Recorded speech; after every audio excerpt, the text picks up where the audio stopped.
arranging this gathering this evening. Other times have brought many years of experience to arrange such kind of organizations, such kind of gatherings. Also thanks to Living Light Church for providing this conference hall, this beautiful place. I want to talk about live and let live. It is because live and let live brings peace. It is because peace brings disease-free body. It is because peace brings longevity. Peace also brings prosperity. Peace brings also happiness. Sages for centuries have been pointing out a recipe for peace. And the most of these sages, they have found that live and let live is the only way. The desire to live is usually the strongest desire, and therefore this desire needs to be honored.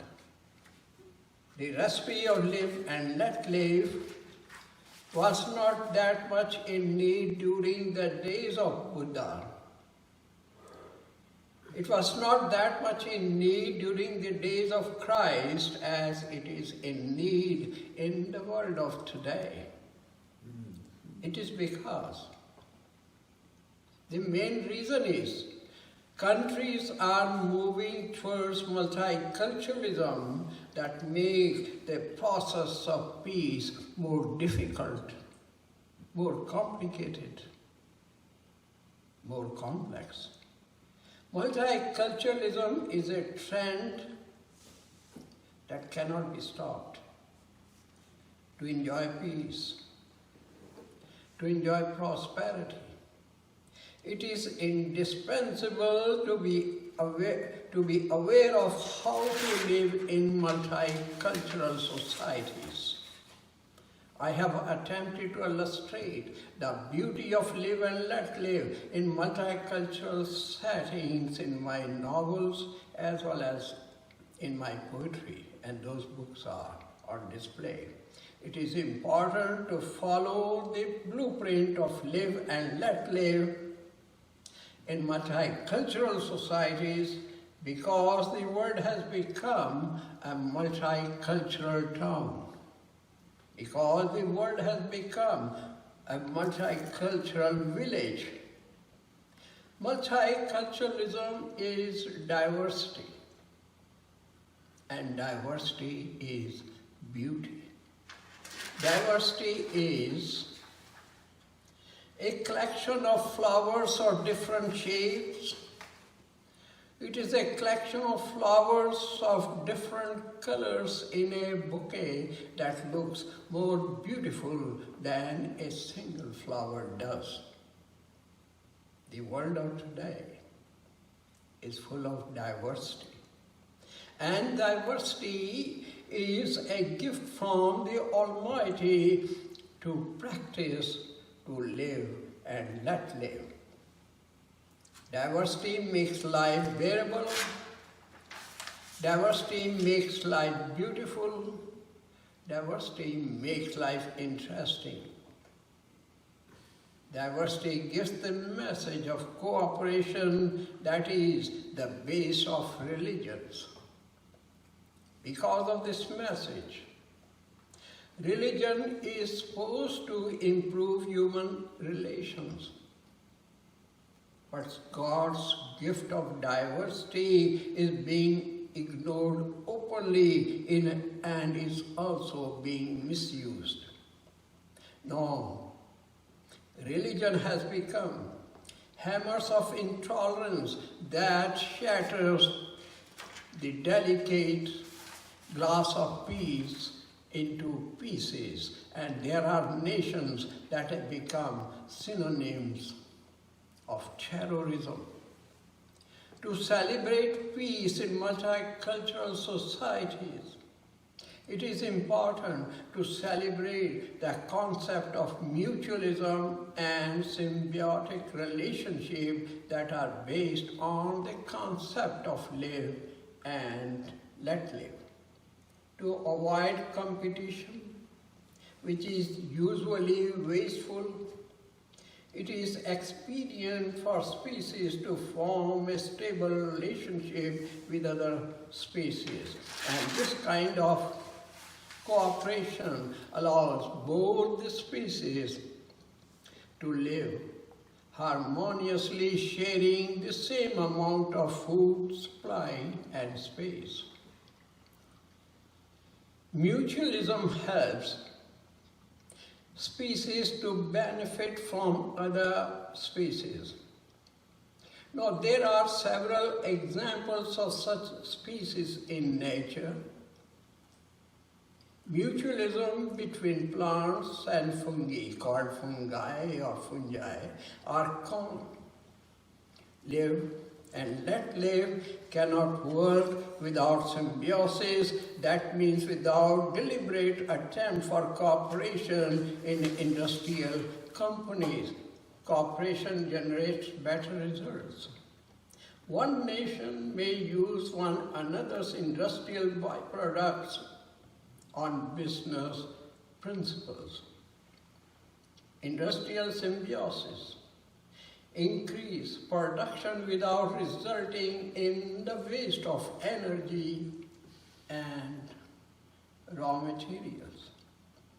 There are many examples of this symbiosis in animal, in plant, and ocean kingdoms.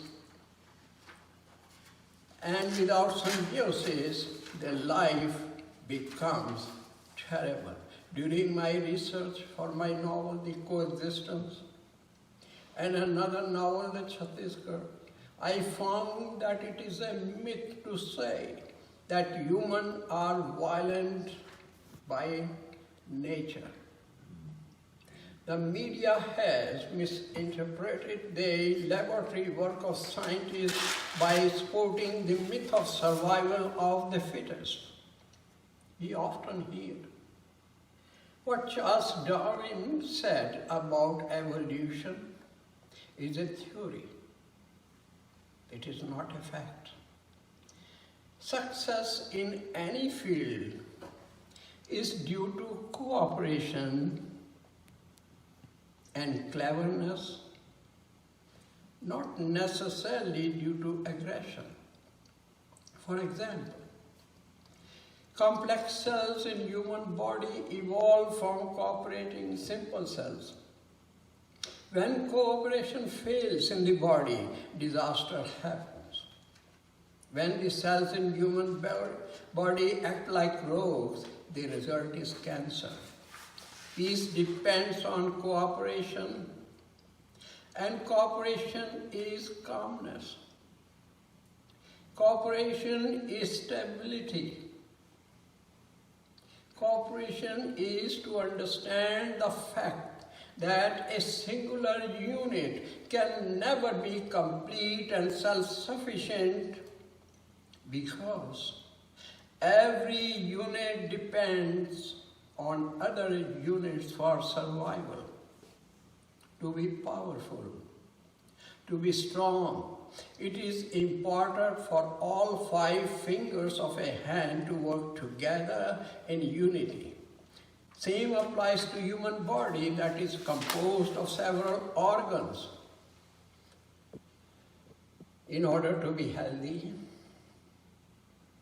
in order to be strong, all organs should work because all depend on one another.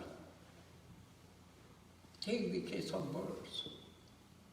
Birds that are heavier than their feathers need those feathers to be able to fly. They cannot fly with one feather. Even the feathers without a body are powerless because it is the body that supplies energy to feathers. Obviously, both body and feather need each other. Peace of every individual is the result of mutual cooperation. Without cooperation from air, without cooperation from the sun, without cooperation from earth and others, no individual can live. Every staff and hospital, even the medical staff accumulates their knowledge with the help of those who receive their knowledge from others. This is a non-ending cycle. Every unit is interdependent, and recognition of interdependence is the way to the nirvana of peace. I believe cooperation opens the door for a meaningful dialogue. I believe that cooperation opens the gate to a garden of flowers of different shades or different colors, which add to the beauty of sight. It extends freedom to every flower to bloom. Cooperation is evident also in nature. In the wilderness, not every animal is for itself. Watch the bees. Watch the ant colonies, which are the result of cooperation.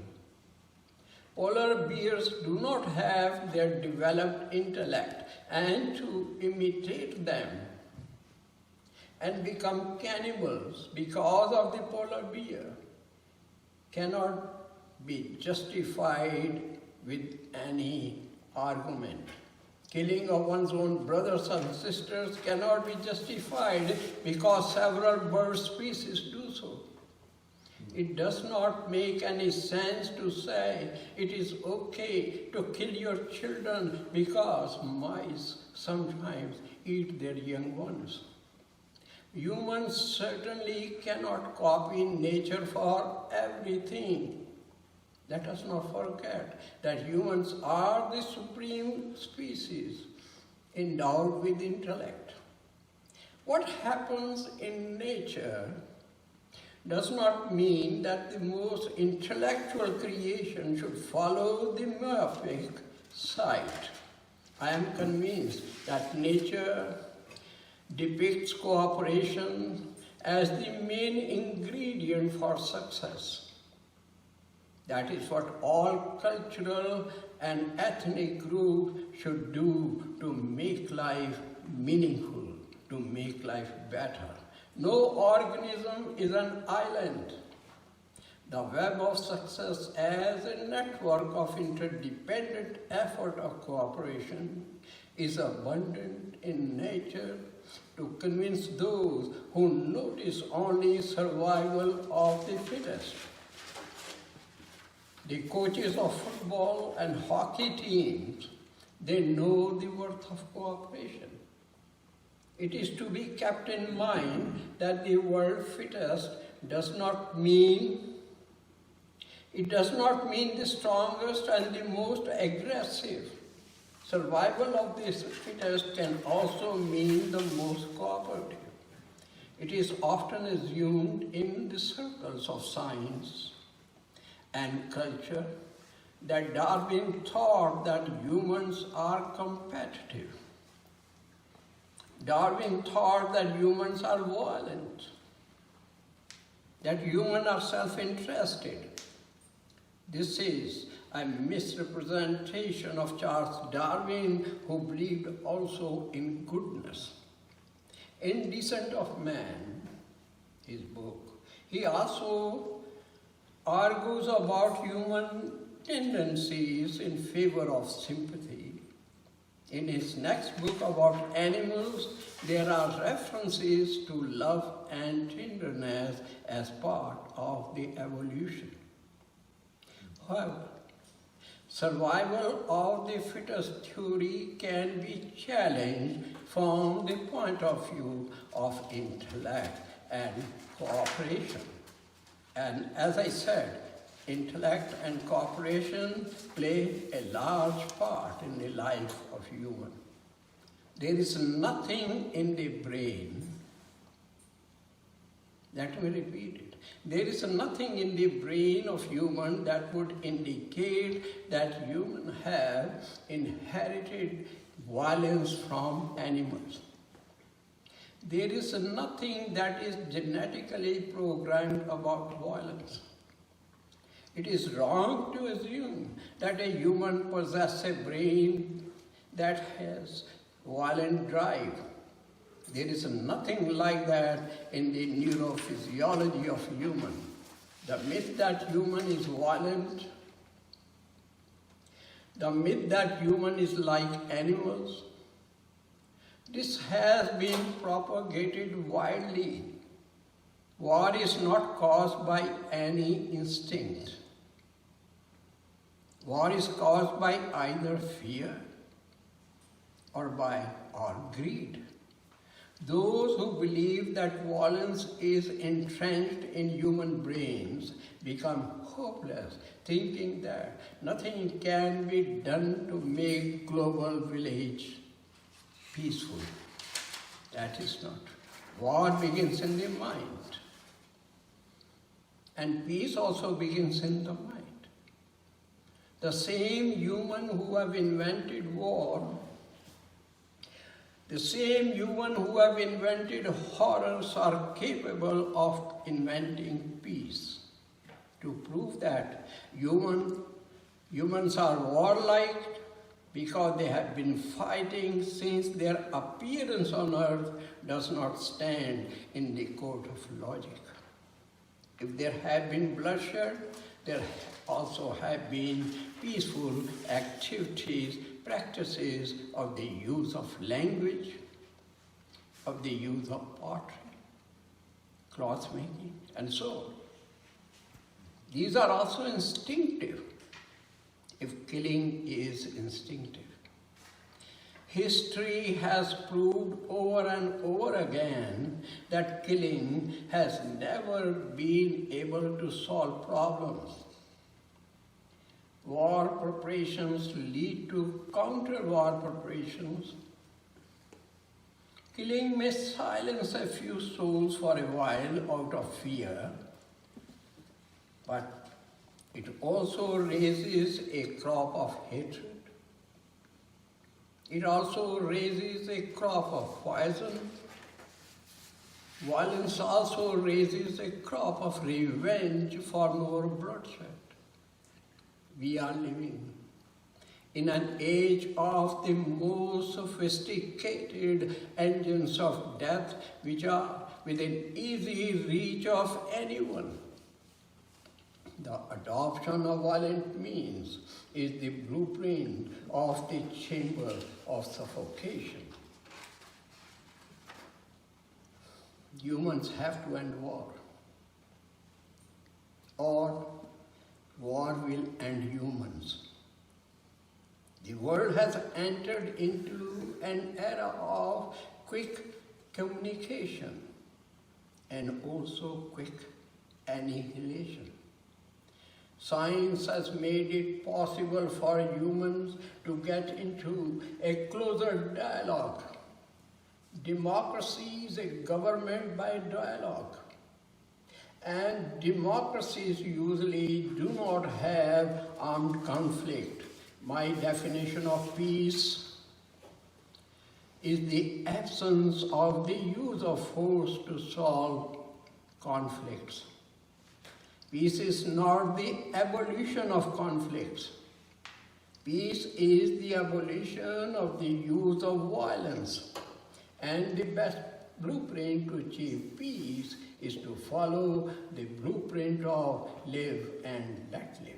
The money that is wasted on the tools of unimaginable butchery should be used to eliminate some diseases and to provide better health facilities and education. Taxpayers' money must be used to should not be used to invent any technology to kill people. Thank you. Beautiful.